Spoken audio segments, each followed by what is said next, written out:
चलो जी बच्चों, आज की इस क्लास में हम संस्कृत व्याकरण की शुरुआत करेंगे। अगर संस्कृत व्याकरण आप सीखना चाहते हो तो आपको दो तीन चीज बहुत ज्यादा जरूरी है सीखने के लिए। क्या क्या चीज जरूरी है? देखिए, संस्कृत व्याकरण में सबसे पहले आपको पता चलना चाहिए पुरुष। पुरुष किसे कहते हैं ये आपको पता होना चाहिए। अगर आपको पुरुष के बारे में नहीं पता तो आप अनुवाद नहीं कर सकते। अब तक हम क्या करते थे, कक्षा 6 में आए, सहपट्टी सापट्टी उसका अर्थ हमने याद कर लिया, याद हो गया। थोड़े दिनों बाद हम भूल गए कि से आएगा सा आएगा, किसके साथ से आता है, किसके साथ सा आता है, किसके साथ पट्टी आता है, किसके साथ पठंती आता है, हमें कुछ नहीं पता चलता था। हम केवल याद कर लेते थे। हमारा मकसद याद करना नहीं होना चाहिए, हमारा मकसद होना चाहिए हमारी समझ में आ जाए। और समझ में तभी आएगा जब छोटी छोटी बात हमें पता होंगी। तो यहां पर 6ठी क्लास भी बैठी है, 7वीं क्लास भी बैठी है, 8वीं क्लास भी बैठी है, लेकिन आज मैं आपको केवल 6ठी क्लास का बताऊंगा। अगर 6ठी का समझ में आ गया तो आप अपनी संस्कृत की किताब में से कभी भी आसानी से अनुवाद कर सकते हो। उसके लिए आपको पता होना चाहिए संस्कृत में क्या क्या चीज जरूरी है अनुवाद करने के लिए। तो हमें सबसे पहली बात है हमारा पुरुष। हमें पुरुष के बारे में पता होना चाहिए कि पुरुष क्या है, कितने हो, तभी हम अनुवाद कर पाएंगे। तो पुरुष संस्कृत में 3 होंगे। पुरुष कितने होंगे? 3 होंगे। 3 पुरुष होंगे। प्रथम पुरुष, मध्यम पुरुष, उत्तम पुरुष, जिनके बारे में मैं आज की इस क्लास में डिटेल में बताऊंगा। 3 पुरुष होंगे, प्रथम, मध्यम और उत्तम। इनके बारे में ही आज की क्लास है, डिटेल में पुरुष क्या होते हैं। धीरे धीरे हम एक एक टॉपिक को लेकर चलेंगे। दूसरा, हमें पता होना चाहिए वचन कितने होते हैं। भाई आपने इंग्लिश पढ़ी, सर आपको पढ़ाते हैं पुरुष first person, second person, third person. कभी कभी इंग्लिश में तुम्हारे सामने जिक्र आ जाता होगा कि फर्स्ट पर्सन क्या हो, सेकंड पर्सन क्या हो, थर्ड पर्सन क्या हो। इसी तरह से संस्कृत में भी उन्हें कहते हैं पर्सन को पुरुष। प्रथम पुरुष, मध्यम पुरुष, उत्तम पुरुष। बात आती है वचन की। कितने वचन? वचन का मतलब नंबर, सिंगुलर, प्लूरल, ऐसा होता है ना। वचन कितने होते हैं? एक वचन, बहुवचन। सर उसमें आपकी इंग्लिश में केवल एक वचन और बहुवचन होता है, ठीक है। लेकिन संस्कृत में 3 वचन होते हैं, एक वचन, द्विवचन और बहुवचन। ये भी आपको अपनी किताब में लिखे मिल जाएंगे कभी कभी, एक वचन, द्विवचन, बहुवचन, जब आप अपनी किताब को खोलोगे। तो इसके बारे में भी हम डिटेल में पढ़ेंगे अगली क्लास में। उसके बाद लिंग, जेंडर। जेंडर भी आपने पढ़े होंगे इंग्लिश में, नहीं तो हिंदी में तो पढ़े होंगे, पुल्लिंग और स्त्रीलिंग। लेकिन इसमें लिंग भी 3 होते हैं, पुल्लिंग, स्त्रीलिंग, नपुंसकलिंग। उसके साथ साथ आप कर्ता पढ़ेंगे, कर्ता के बारे में आपने पढ़ा होगा, जो काम करता है।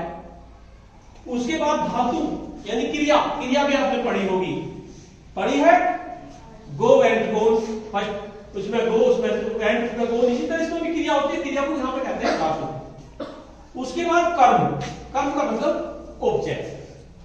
तो अगर हमने ये ध्यान से पढ़ लिए सभी चीज, तो हमारे पे संस्कृत में अनुवाद करना आ जाएगा। कोई भी संस्कृत का पैराग्राफ, कोई भी किताब आप आसानी से देख लोगे। और जब आप किताब अपनी खोल के देखोगे 6ठी की, हालांकि 8वीं में आ गए, 6ठी की किताब खोल के देखोगे तो तुम्हें पता चल जाएगा सह पठती में सह क्यों लिखा, पठती क्यों लिखा, और कुछ क्यों नहीं लिखा, अगले में पठत क्यों लिख रखा। तो ये हमें अपने आप समझ में आ जाएगा जब हम इसे सीख लेंगे। तो आज की इस क्लास में हम जानेंगे पुरुष के बारे में। पुरुष है क्या, कितने तरह के होते हैं, कहां कहां इनका प्रयोग करेंगे हम। पहली बात है पुरुष। पुरुष का अर्थ होता है व्यक्ति, जिसके आधार पर संज्ञा और सर्वनाम शब्दों को 2 भागों में बांटा जाता है। संज्ञा सर्वनाम 2 हो गए पुरुष, यानी पुरुष देखना है वो कौन है, ठीक है। तो संस्कृत में 3 पुरुष होंगे, प्रथम पुरुष, मध्यम पुरुष और उत्तम पुरुष। प्रथम पुरुष, मध्यम पुरुष और उत्तम पुरुष। जैसे आपके इंग्लिश में first person, second person, third person होंगे। अब बात करते हैं फर्स्ट पर्सन की, प्रथम पुरुष को। अब एक चीज का ध्यान रखना है, हिंदी में से अन्य पुरुष कहते हैं प्रथम पुरुष को, लेकिन इंग्लिश में फर्स्ट पर्सन को यानी प्रथम पुरुष को थर्ड पर्सन कहते हैं। क्या कहते हैं? Third person. ये चीज ध्यान रखना है, यहां उसे प्रथम पुरुष कह रहे हैं और इंग्लिश में उसे थर्ड पर्सन कहेंगे। कौन से होंगे? से माने वह लड़का भी हो सकता है, लड़की भी हो सकती है, वे हो सकते हैं, वह कोई नपुंसक लिंग में भी हो सकता है, वे दोनों हो सकते हैं। तो इस तरह से ये आपका प्रथम पुरुष हुआ। तो प्रथम पुरुष में अब मैं तीनों बताकर चल रहा हूं, एक साथ पुरुष भी बताऊंगा थोड़ा थोड़ा, लिंग भी बताऊंगा और थोड़ा थोड़ा वचन भी बताऊंगा। अब प्रथम पुरुष की बात कर रहे हैं। प्रथम पुरुष का मतलब जो यहां पे है नहीं, जो यहां पे है नहीं। मान लीजिए हम किसी के बारे में बात करें, मान लीजिए मैं अपने बारे में बात करूं तो मैं हूं, मैं तुम्हारे से बात कर रहा हूं तो तुम होगे, लेकिन जो यहां है नहीं उसके बारे में बात कर रहे हैं। जैसे किसी बच्चे के बारे में बात करते हैं कि वह लड़की बहुत बढ़िया पढ़ती है, वो याद यहां नहीं है, तो वो प्रथम पुरुष है। अगर पहले देखेंगे पुल्लिंग में से, आपने से देखा होगा, से माने वह है। अगर पुरुष है कोई, अगर कोई पुरुष है, कोई लड़के के बारे में हम बात कर रहे हैं तो हम लिखेंगे एक वचन में। अगर अकेला लड़का है तो हम लिखेंगे से। क्या लिखेंगे? से। अगर दो हैं लड़के तो क्या लिखेंगे? तो। और अगर बहुत सारे हैं तो क्या लिखेंगे? ते। तो आपको ध्यान रखना है, अगर एक लड़का है कोई तो हमें लिखना है से, और दो लड़के हैं तो क्या लिखेंगे हम? तो। और बहुत सारे हैं तो ते। तो ये बात आई पुल्लिंग की, लड़कों की बात कर रहे हैं हम। उसके बाद अगर लड़की है, भाई वह कह दिया हमने, अब वह से हमें पता क्या चलेगा कि वो लड़की है या लड़का है? वह लड़के को भी कह सके, लड़की को भी कह सके, लेकिन अगर संस्कृत में सा लिख रहा है, सा का मतलब भी वह है और से का मतलब भी वह है, लेकिन अगर से लिख रहा है तो वह लड़का, अगर सा लिख रहा है तो वह लड़की। याद रहेगा? इनको ब्लैक बोर्ड को बिल्कुल तार लेना, साथ में सब ऐसे ही और आपको याद हो जाएगा। इसके साथ साथ इस वीडियो को मैं आपके व्हाट्सएप ग्रुप पे डाल दूंगा, और जब भी कभी दिक्कत हो, ये वीडियो परमानेंट रहेगी यूट्यूब पे, जब भी आपको दिक्कत होगी आप इसको खोल के देख लोगे, पता चल जाएगा। ठीक है? अब बात करें ते।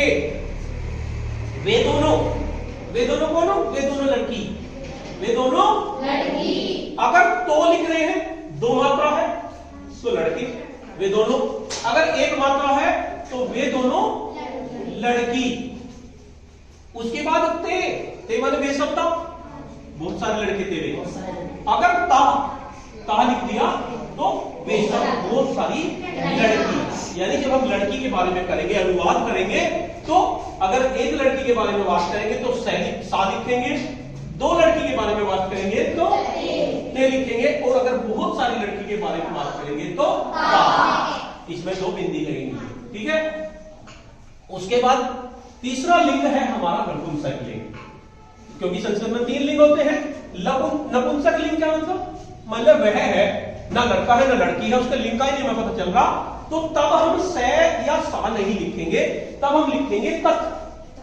क्या लिखेंगे? तक। अकेला है अगर कोई, अगर दो हैं तो ते, और अगर बहुत सारे हैं तानी, बहुत सारे हैं तो ये हुआ हमारा प्रथम पुरुष, जिसे इंग्लिश में थर्ड पर्सन। और पुरुष के अनुसार ही हमारी क्रिया काम करेगी, पुरुष के अनुसार ही हमारी क्रिया काम करेगी। दो चीज हमें याद करनी, पुरुष याद करने, एक वचन बहुवचन त्रिवचन याद करने, और क्रिया याद करनी। और अगर हमने ये सब याद कर लिया तो हमारा अनुवाद होना आसान हो जाएगा। अब बात करते हैं मध्यम पुरुष की। प्रथम पुरुष वो जिसके बारे में, जो वो यहां नहीं है, हम बात करें इसके बारे में। ठीक?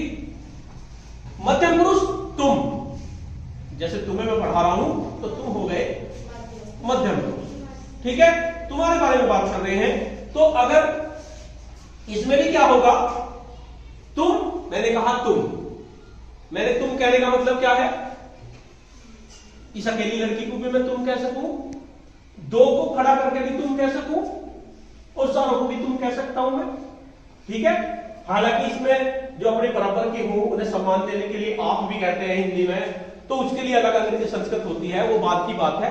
फिलहाल हमारा यही है कि अगर अकेली लड़की के बारे में बात कर रहे हैं, लड़का कोई भी तुम हो सकता है, मध्यम पुरुष का कोई भी अकेला है, एक वचन है, तो उसे क्या कहेंगे, तुम। क्या कहेंगे, तुम। मान लिया मैंने एक लड़की को कहा तुम, यानी तुम, ठीक। अगर दो लड़की हैं तो क्या कहेंगे उन्हें, युवाम। ये क्या कहेंगे, युवाम, यानी तुम दोनों, तुम दोनों। अगर युवाम लिख रहा हुआ है तो आपको अपने आप अर्थ पता चल जाना चाहिए, तुम दोनों के बारे में बात कर रहे हैं। ये शायद गलत हो गया, यूयम आएगा, ये वयम नहीं आएगा, यूयम, ठीक है।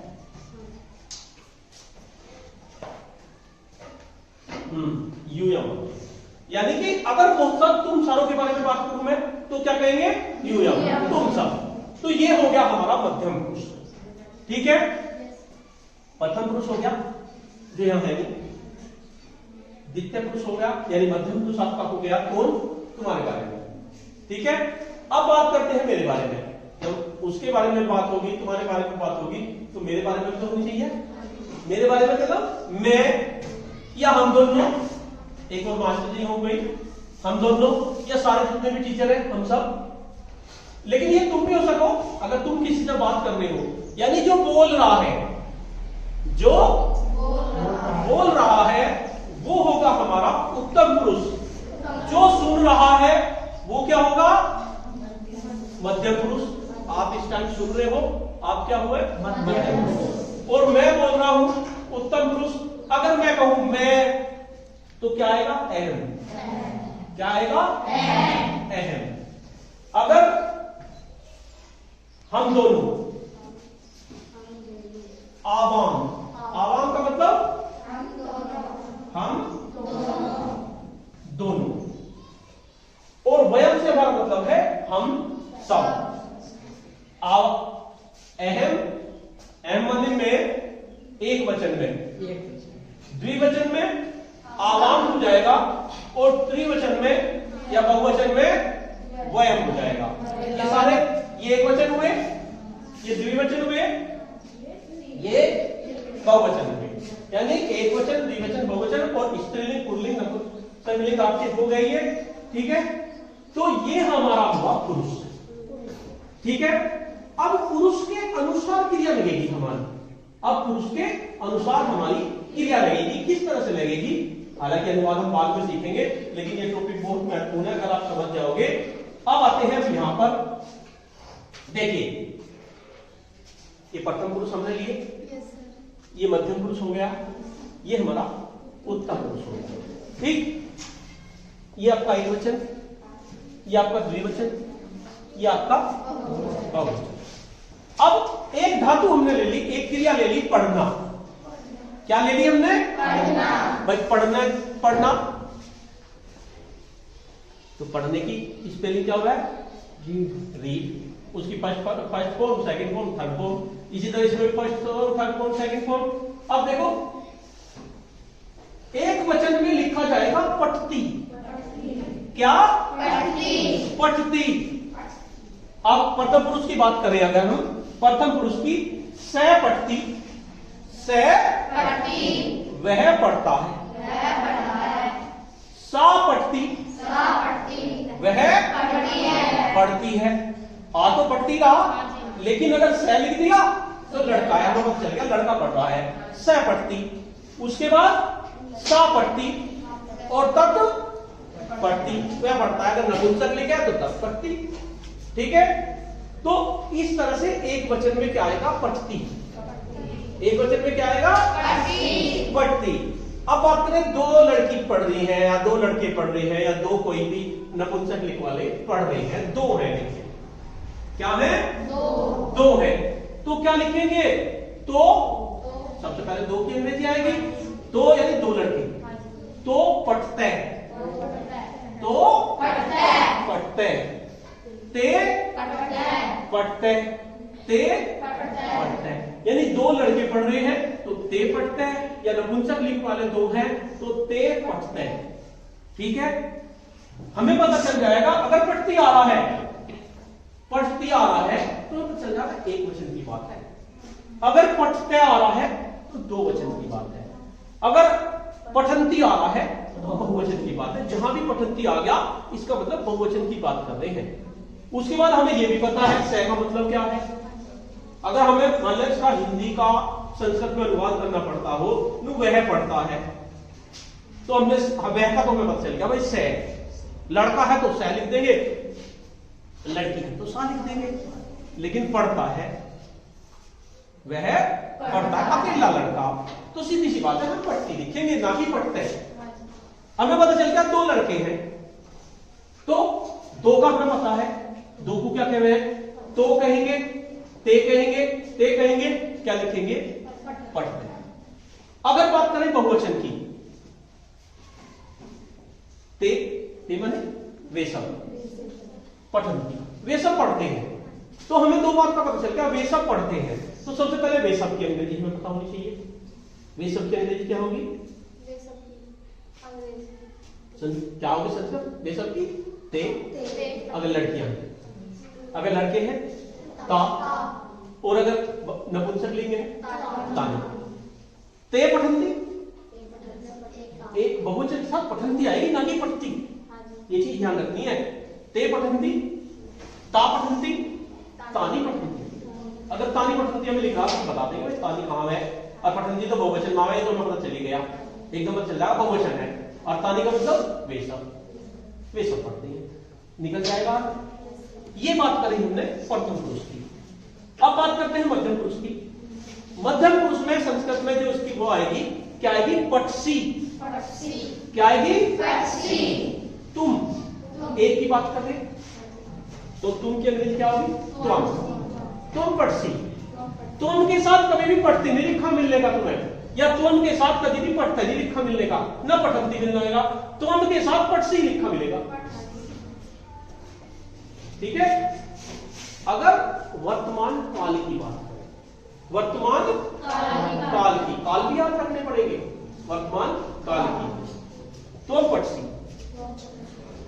तुम दोनों पढ़ते हो, युवा पढ़ते, युवा पढ़ते, यानी तुम दोनों पढ़ते, और यूयम पठत, तुम सब पढ़ते हो, यूयम पठत। अगर पठत आ रहा तो हमें पता चल जाएगा, यूयम आ रहा तो तुम सब है, और यूयम के साथ पठत ही आएगा, ना कि पठंती या पढ़ते। ठीक है। नेक्स्ट देखते हैं उत्तम पुरुष। उत्तम पुरुष का मतलब मेरी बात कर रहे हैं, जो भी बोल रहा है उसकी बात कर रहे हैं। पठानी, अहम पठानी, अहम पढ़ती नहीं लिखेंगे। अगर मान लो तुमसे कह दूं मैं पढ़ता हूं, अब तुमने पढ़ने की तो अंग्रेजी याद कर रखी पढ़ती, और कह दिया अहम की भी याद कर रखी अहम पढ़ती, गलत हो जाएगा। अहम के साथ क्या आएगा? अहम पठानी, अहम के साथ पठानी आएगा। हम सब पढ़ते हैं, हम दोनों पढ़ते हैं, मैं और आपके प्रदीप मास्टर जी पढ़ते हैं। तो आवाम, आवाम पठावे, आवाम पठावे, हम सब जितने भी टीचर हैं पढ़ते हैं, वयम पठावे। मैंने आया आके तुम्हारे से पूछा भाई बालको क्या कर रही हो, बालको क्या कर रहे हो? वयम पठावे। क्या कहेंगे? वयम पठावे। क्या कहेंगे? मैं गया, दो लड़की बैठी थी, दो लड़की मैंने कहा क्या कर रही हो? आवाम पठावे, आवाम पठावे। एक लड़की बैठी थी वंशिका, तो क्या कर रही है वंशिका? अहम पठावे, अहम तो ये हमारे पुरुष हुए, और वचन के साथ साथ मैंने क्रिया भी आपको बता दी किस तरह से क्रिया कार्य करेगी।